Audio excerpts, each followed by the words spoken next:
안녕하세요.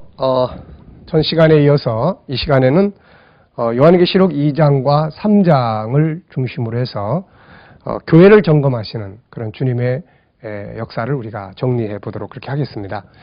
요한계시록의 내용이 무엇인가에 대해서는 이미 우리가 전 시간에 전체적으로 우리가 다 살펴봤습니다. 계시록 전체의 내용은 바로 다니엘서 12장 40절부터 12장 3절까지의 전쟁, 적그리스도, 그 다음에 예수 재림, 하나님의 나라 임하심, 요 내용들이 계시록에는 총 3번 이렇게 서론 속에 한 번은 책 속에 한 번은 본론 속에 그 다음 보충 설명 속에 이렇게 나타나고 있다 하는 거 말씀드렸죠. 그리고 요한계시록은 서론, 본론, 결론 이렇게 이제 정리될 수 있다. 그래서 서론은 1장에서부터 7장까지, 본론은 8장에서부터 22장 5절까지, 이 중에는 진짜 본론과 그 다음에 보충 설명 스타일로 된 내용이 있다. 그리고 이제 결론은 22장 6절부터 마지막 21절까지인데, 이 내용은 지금까지 보이신 진리의 이 계시의 말씀이 사실이다. 그리고 경고, 그 다음에 약속, 이렇게 구성이 되어 있습니다. 그 중에서 지난 시간에는 이제 그 첫 번째 장, 서론 부분에서 첫 번째 장인 바로 1장을 우리가 살펴봤습니다. 사도 요한이 언제 어디에서 누구를 만났고, 그리고 어떤 내용을 전해 들었고, 그 다음에 전달하고자 하는 내용이 무엇이며, 이제 그 성격이 무엇이며, 이제 이런 내용들을 우리가 정리를 했죠.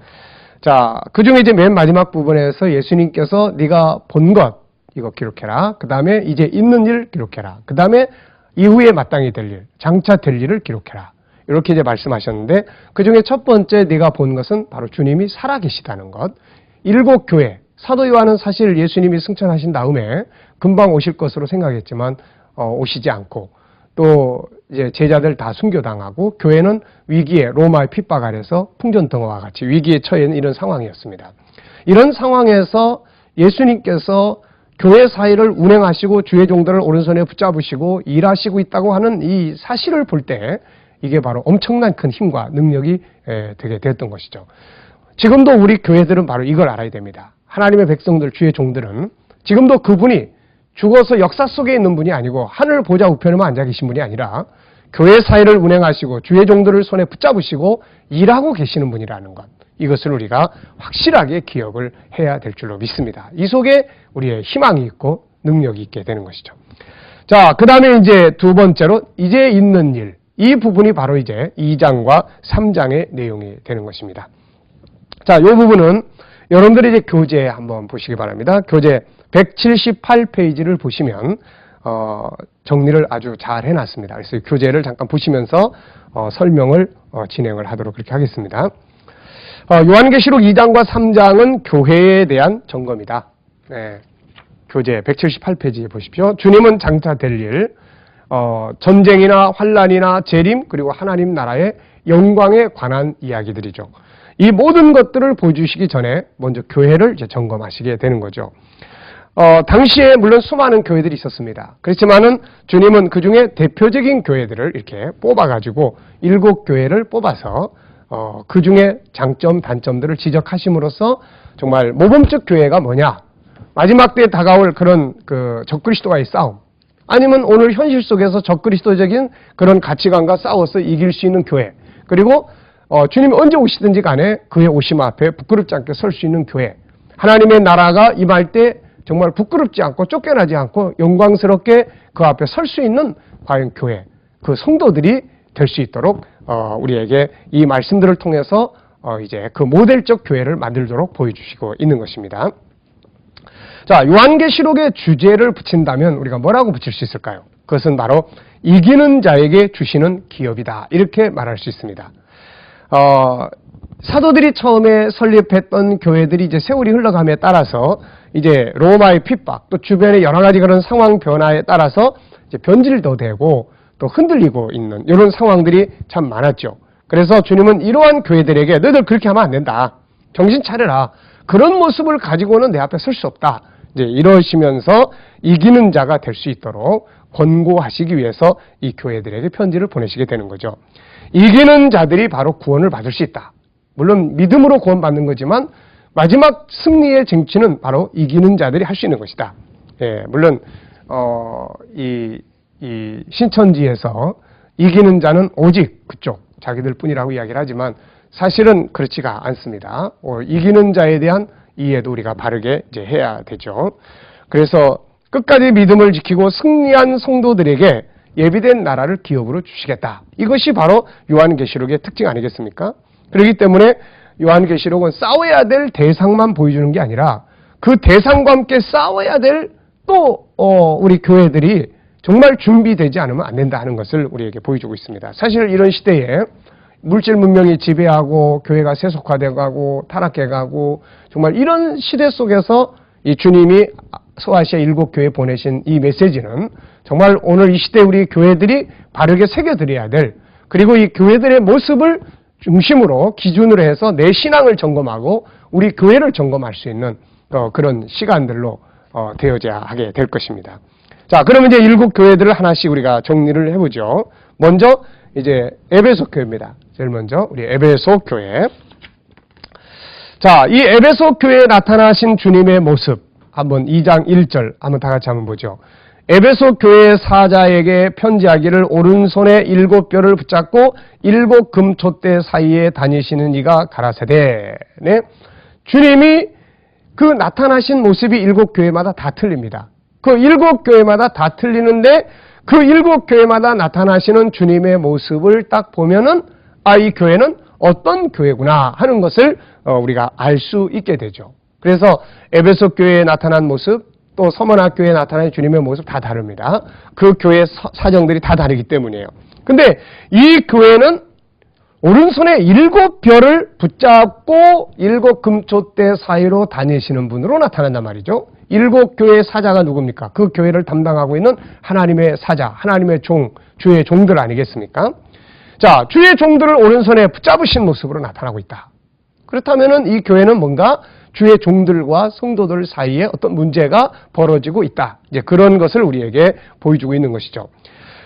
물론 에베소 교회에서 이제 처음 사랑을 회복하라는 말씀이 나옵니다. 그래서 이 부분 때문에 이제 교회의 사랑을 잃어버려서는 안 된다. 뭐 이런 말씀들 많이 이제 할 수 있죠. 그러나 여기에서 그 본질에 대한 이해, 우리가 이것을 좀 잘 알 필요가 있겠습니다.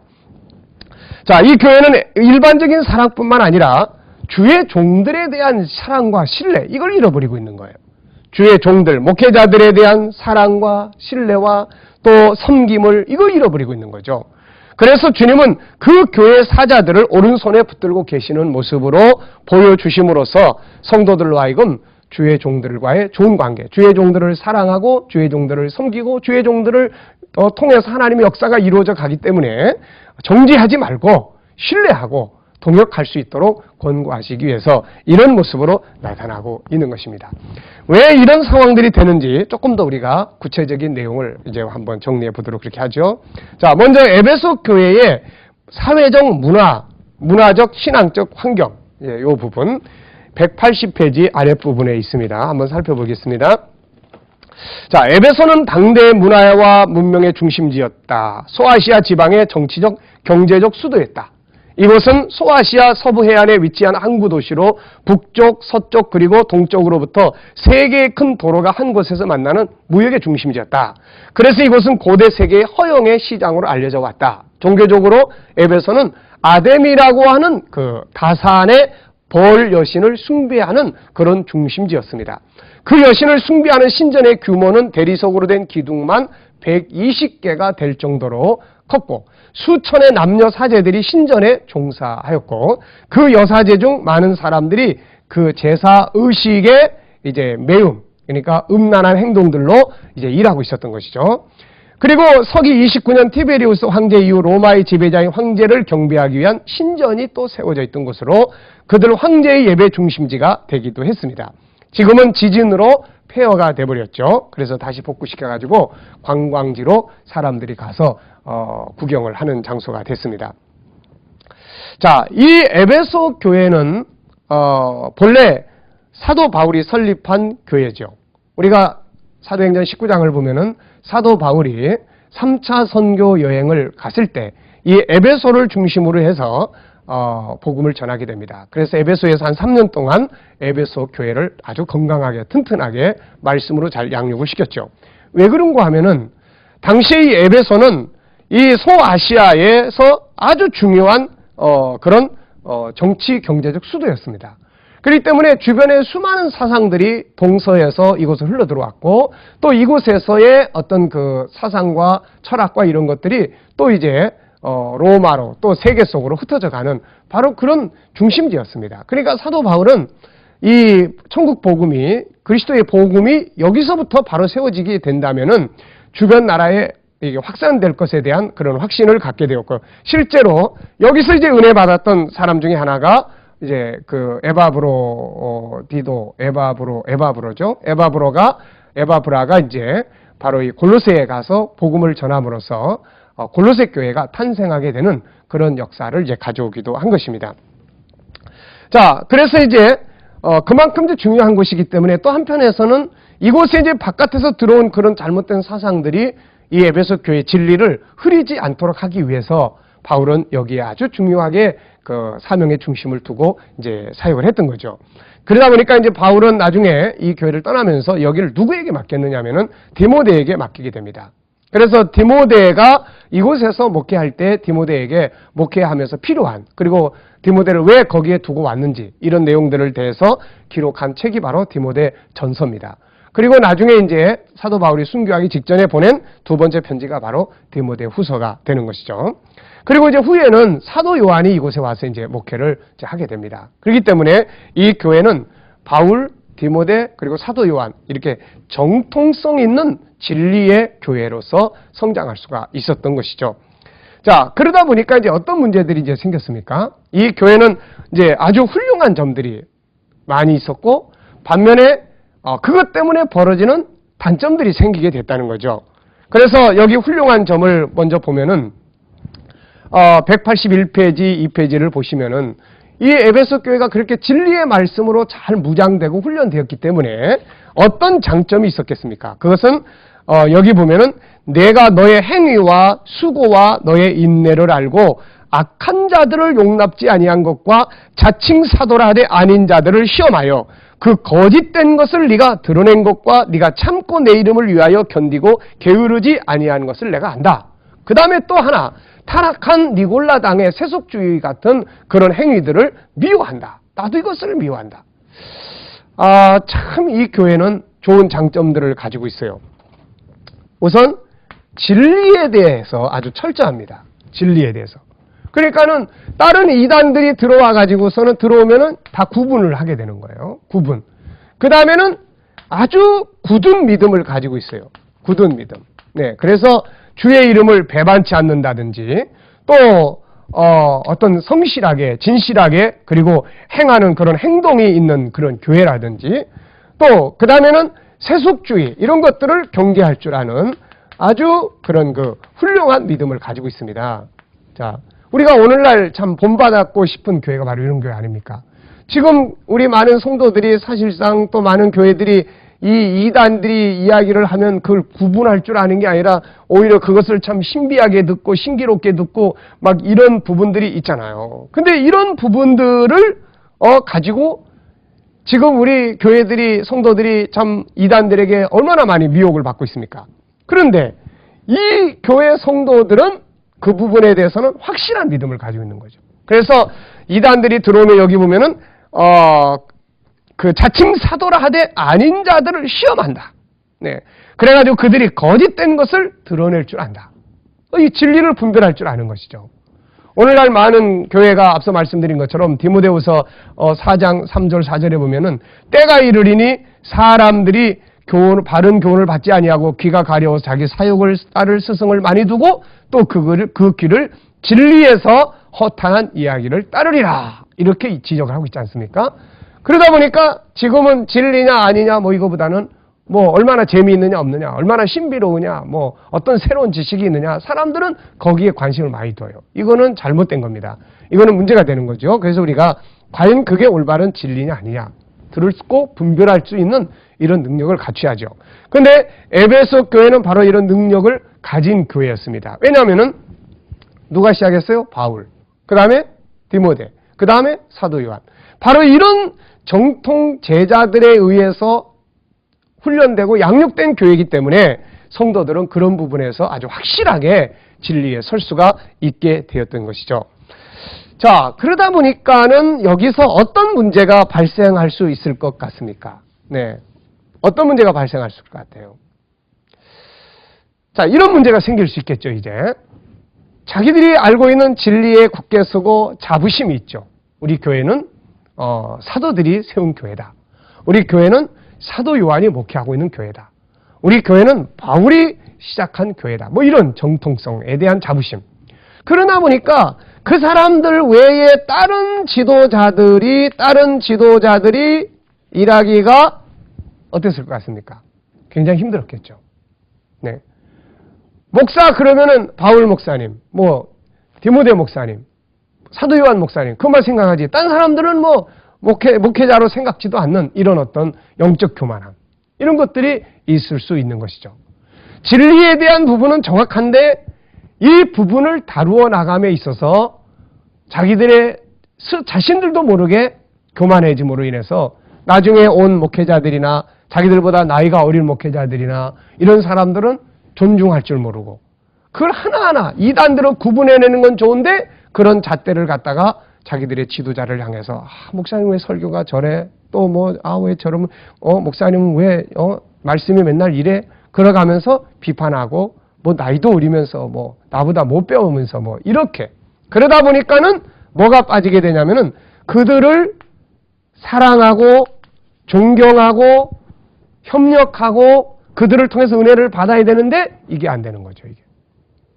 그래서 여기에서의 사랑이라고 하는 것은 그냥 단순한 무슨 뭐 가난한 자를 도와주고 이런 개념이 아니라 그런 사람들을 포용하고 그런 지도자들을 포용하고 그 다음에 그들로 하여금 일할 수 있도록 존경해주고 뒷받침해주고 협력해주는 이 부분이 없어져 버린 거예요, 이게. 맨날 정죄하고. 그러다 보니까는 이 교회가 어떻습니까, 이제?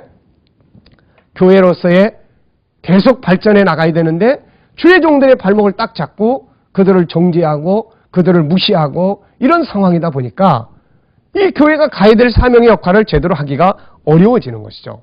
그래서 예수님께서 너희들 이대로 가면은 안 된다. 총행위를 가져라. 이대로 가면은 5절 말씀을 보면은 너의 촛대를 그 자리에서 옮기겠다. 촛대라는 건 무엇입니까? 그건 사명을 말하는 거잖아요. 교회는 교회 전 성도 전체가 함께 가는 것이지만은 사실 그 가운데 핵심적으로 움직이는 것은 바로 지도자들 아닙니까? 근데 이 지도자들을 정죄하고 비판하고 그 지도자들이 꼼짝할 수 없도록 그렇게 발목을 잡고 이러다 보면은 그 교회는 교회로서의 사명의 역사를 감당할 수가 없게 돼버리는 거죠. 사도 바울, 디모데, 그 다음에 사도 요한을 통해서 정통적 복음을 가졌다면 이제는 이 진리가 움직이고 일할 수 있도록 그들보다 좀 부족한 지도자라도 그들보다 좀 연약한 지도자라도 자기보다 좀 모자르고 부족한 지도자를 할지라도 덮고 가리고 기도해주고 그들의 말씀을 순종하고 그들에게 하나님 주신 권위를 인정해주고 그러면서 따라갈 때에 이 교회가 하나님이 주신 소중한 사명을 감당할 수 있고 그 교회에서 일하는 주의 종들은 소신껏 복음을 위해서 일할 수가 있게 되는 것이죠. 이 사명이 사라져버리면 안 되잖아요. 성경에서 사명의 촛대가 옮겨져 버린 사람들 결과가 어떻습니까? 결국 이스라엘 사람들 사명의 촛대 옮겨지니까 가나안 땅에서 멸망하고 쫓겨나 버리잖아요.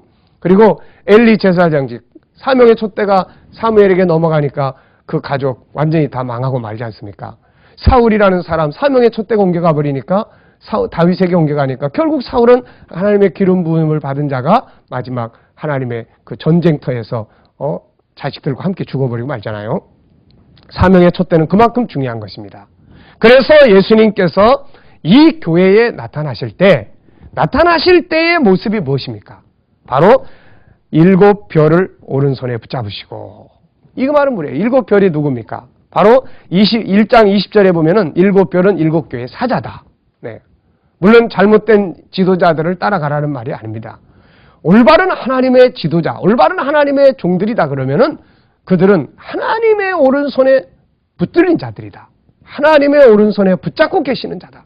이런 어떤 그 마음을 가지고 그 권위를 인정하고 동역하고 부족한 점을 덮고 그러면서 사역해 갈 수 있도록 이렇게 만들어야 된다는 것이죠.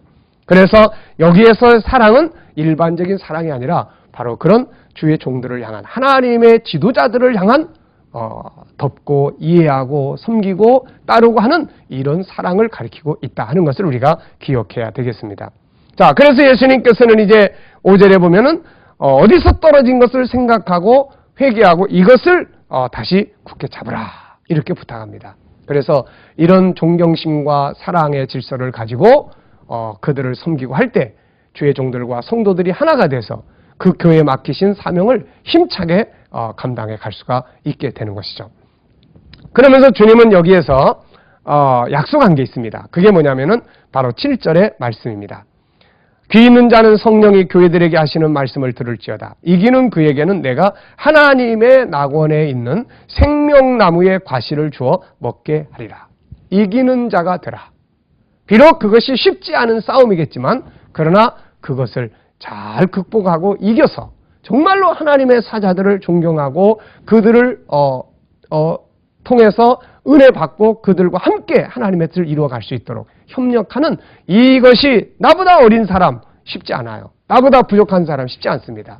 내가 모세를 따르던 사람이 여호수아 이거 쉽지 않아요. 바울을 주의 종으로 모시던 사람 그 다음에 후임자 이거 쉽지 않습니다. 그러나 그것을 극복할 줄 알아야 성장해 갈 수 있고 성숙한 사명자로서 쓰임을 받을 수가 있게 되는 것입니다. 교회들이 참 많은 부분이 오랜 세월이 지나다 보면은 이런 문제에 걸려 있는 경우들이 참 많습니다. 그래서 후임으로 오시는 주의 종들이 일하기가 굉장히 힘들어하고 그러다 보니까 그 교회가 완전히 그냥 서로 당을 짓고 분쟁하고 복음을 위해서 달려가는 이런 것들을 잃어버리게 되는 이런 부분들이 참 많죠. 우리는 이런 것들을 뛰어넘어서 정말 앞에서 먼저 시작하신 분도 훌륭하지만 그 뒤에 오신 분들이 더 일을 잘할 수 있도록 덮고 이렇게 기도하고 이해하고 나보다 나이가 어리다 할지라도 정말 존중해주고 이렇게 존경해 갈 수 있는 이런 질서를 만들어가는 이 싸움이 바로 서면 교회는 바로 설 수 있고 힘차게 앞을 향해서 갈 수가 있게 되는 것입니다. 주님은 이 싸움에서 이기는 교회가 돼서 더 성숙한 자가 되라. 지금까지도 너희가 열심히 수고한 것, 인내한 것 내가 다 알고 있다.